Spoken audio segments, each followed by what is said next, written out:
All right, guys. So really briefly, I wanted to talk to you about some civil rights stuff before you get started on your group presentations, which I'll explain again for you here after we're done here. But I wanted to kind of set you guys up on this to give you a direction to go with civil rights. So, um, kind of to start off, the time frame we're talking about here is from around 1954. Really, is kind of one of the first major civil rights laws that gets put in place. A law we call Brown versus Board of Education, until the late 1960s, early 1970s. So just kind of follow along here briefly, and you guys will be able to take some of these topics and sort of spin them off into your own civil rights presentations because they're going to be important there too. So what were the early days of these civil rights? Well, we have a law that came out in 1896 called Plessy versus Ferguson. And Plessy versus Ferguson declared that separation between races was okay as long as the opportunities for those races were equal. In fact, it's just like it says, separate but equal. So that was a pretty big deal because really, who gets to decide what is equal? I mean, when you think about it, um, we'll just take this in terms of schools because that's where this gets really controversial. But when you're talking about just schools, is just having a building equal? So is it okay for the white school to be really fancy and nice and the black school to be not so much? Um, if that's the case, then separate but equal qualifies there. If that's, is it okay for like laundry companies? You know, if you look right here, the sign, we wash for white people only. Is it okay to have separate laundry facilities as long as it's just a building offering laundry facilities? I don't think that was the intent of the law. I think the law really intended to be separate but equal, as in everything is the same, but that's not how it worked out in practice. So anyway, that law will remain in place until the 1960s in some place, despite the fact that we have other laws that are supposed to negate it. So the NAACP is one of the main companies, or main groups, I should say, that fights for the rights of civil rights in America. The NAACP, we've talked about them before. It stands for the the National Association for the Advancement of Colored People. Gee, that was hard to get out of there. NAACP, National Association for the Advancement of Colored People, and it was led by a man by the name of Thurgood Marshall. This is Thurgood Marshall right here. And he led the NAACP for over 23 years, bringing 32 cases to the Supreme Court. By the way, I should mention that it is very difficult to bring a court case to the Supreme Court. It's like a one in, I think the statistic is like 1 in every 1,000 cases actually makes it to the Supreme Court. So just to bring 32 of them, that's pretty darn good. So Thurgood Marshall, he was pretty notable from that aspect. And not only did he bring 32 court cases, he won 29 of them. So he was a very good lawyer. He knew his law, and he knew what he wanted, especially, which was to get more rights for African Americans. Now, one of those laws, as I mentioned a little bit ago, in May 17th, 1954, the Supreme Court would pass a law called Brown, or vote on a law called Brown versus Board of Education, in which declared there will be no more segregation in public schools. And one of the big problems that we were seeing in America at the time was that often black neighborhoods would be located somewhere near a white school, but because it was a white-only school, those kids might have to be bused for miles and miles just to get to a black school, even though they lived near a white school. So, and of course, we also have to talk about that idea of what is equal again. The separate but equal law said that as long as two schools existed, one for black people, one for white people, then they could both exist. They didn't have to be the same. And oftentimes they were not. So the African American schools were often old and falling apart, and they weren't provided the same things that white schools were. And unfortunately, that's just kind of how it was. So Brown versus Board of Education supposed to completely get rid of that. Now, next time we're going to talk a little bit more about Brown versus Board because there's some interesting things that go on with it. For example, it will be 10 years in some parts of the United States before we will be able to fully eliminate separate schools, which, in my opinion, is entirely too long. So anyway, regardless, we'll talk more on that later. Brown versus Board of Education, very important law. came about under Thurgood Marshall and the NAACP. And along with that, we have a story about the Little Rock Nine. Okay, and these two things, the Brown versus Board of Education law and the Little Rock Nine, go hand in hand. So in Little Rock, Arkansas, they wanted to integrate the school system there. The NAACP did. So they called for some volunteers to help integrate one of the main schools there, Central High School. And of course, Central High School is an all-white school. And they get 9 African-American kids who agree that they will go ahead and integrate this school. So they'll be the first African-Americans to attend the school, and they became known as the Little Rock Nine. Now, the whole integration process was opposed by the governor, Orville Phobus.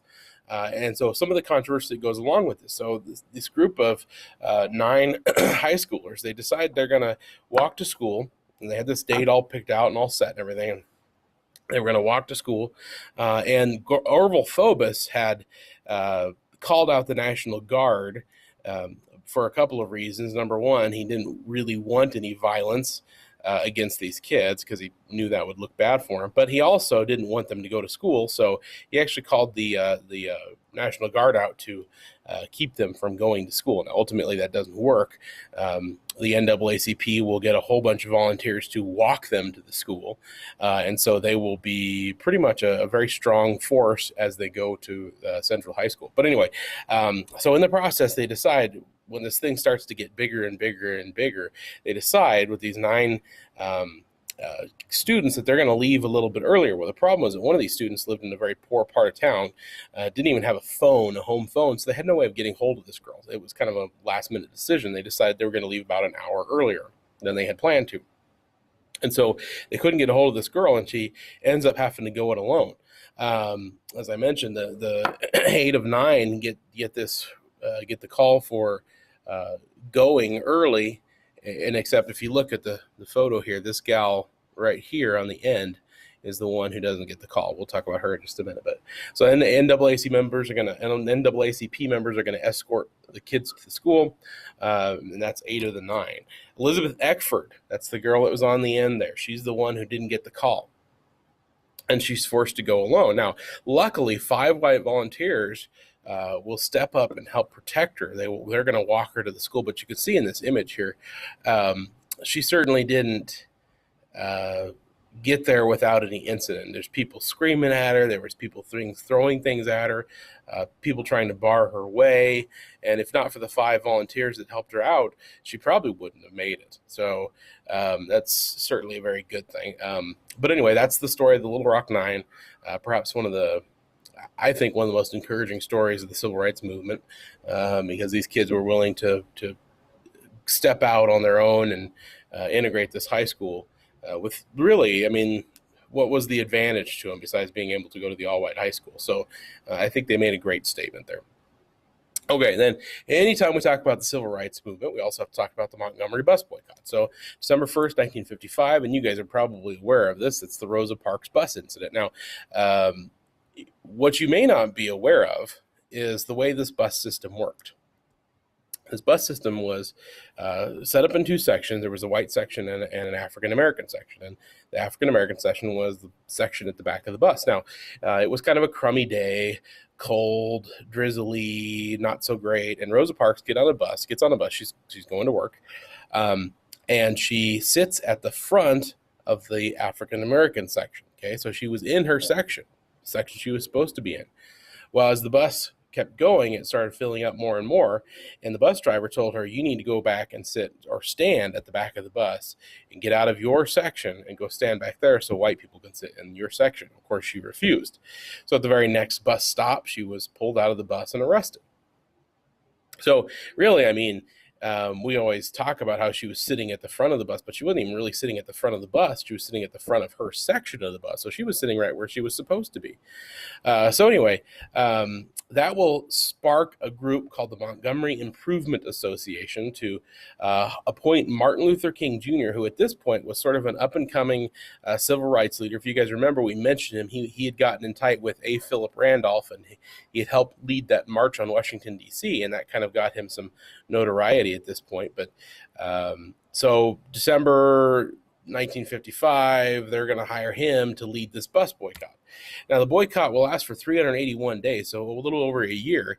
And the entire time, Martin Luther King maintained an idea that he called soul force. In other words, he wanted nonviolent protest to try to encourage people to change their ways versus using violence. Now, keep in mind that at the same time, we've got other people across the United States that were promoting civil rights, that were promoting violence as well.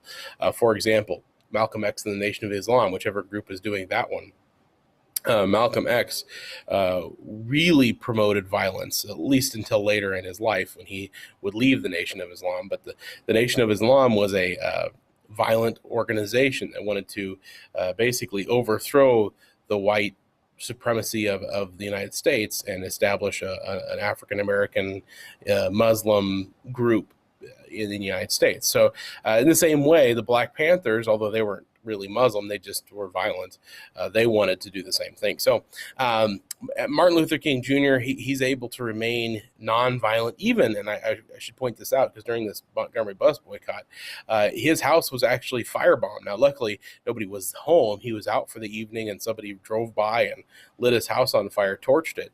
But even when his house gets burned down, and I would honestly say that I would have a hard time remaining nonviolent if my house got burnt down. But anyway, he remains violent or nonviolent the entire time. So that's a good thing. In fact, I love this quote by him: "We will not hate you, but we cannot obey your unjust laws." So we're going to talk a little bit more about Martin Luther later. In fact, like I said, we'll talk about him a little bit now, but this was really the first major civil rights thing that he would end up leading. By 1956, Montgomery bus boycott's a success. Montgomery, Alabama, in fact, almost the whole state of Alabama agrees to integrate the bus line. So no more segregation on buses. You can sit wherever you want on the bus. There's no rules about it. Okay, so definitely a successful thing. King would go on later to found a group called the Southern Christian Leadership Conference, which was all donated to or all about nonviolent protest across the United States to try to gain civil rights. Another group was the Student Nonviolent Coordinating Committee, known as SNCC. Now, whichever group has SNCC, you guys get the opportunity to kind of dig further into this, because even though it's called the Student Nonviolent Coordinating Committee, there were several members that would join up with SNCC that would later on attempt to make it a violent protest situation, one of those being a man by the name of Stokely Carmichael. But regardless, you'll be able to kind of dig into that. SNCC was primarily founded at the beginning to be nonviolent, but it didn't end up that way. Another means by which they brought civil rights into the national spotlight was through sit-ins. And you can see right here, this is a Montgomery Ward's soda fountain counter, if you will. And you can see these are all African-American kids that are sitting there. And they had decided to do this protest, and they're just sitting there, and they're getting shakes poured on them and things thrown at them and made fun of and called names and things. And so these sit-ins were also a very strong way to take a message to the American people. So next time we actually continue with notes, we're going to actually be in the Vietnam War. So we will be doing these presentations for a little while, so plan on next week we'll talk about where the Vietnam War comes from and all that good stuff. So anyway, I wanted to touch on briefly your civil rights presentation, so let me go ahead and pull that up for you really quickly. What I want you guys to do is I've went ahead and built in your Google Classroom a list of the topics and then a starter presentation for you. So what you are going to do is you're going to first access the topics and your groups. And I went ahead and built your groups for you. So if you don't remember which group you're in, or if you need to figure it out, they're in here. Okay. And each of your groups has one of these just like this on the Google Classroom, each class, I should say. And then here is the starter presentation. And I simply put, just for demonstrative purposes, I put Freedom Summer and Freedom Riders in here, but all of your guys' presentations are going to follow this format. What I want you to do is put the topic of your presentation. So, for example, if you have Freedom Summer, Freedom Riders, you put it here. If you have Stokely Carmichael and SNCC, you might put it here.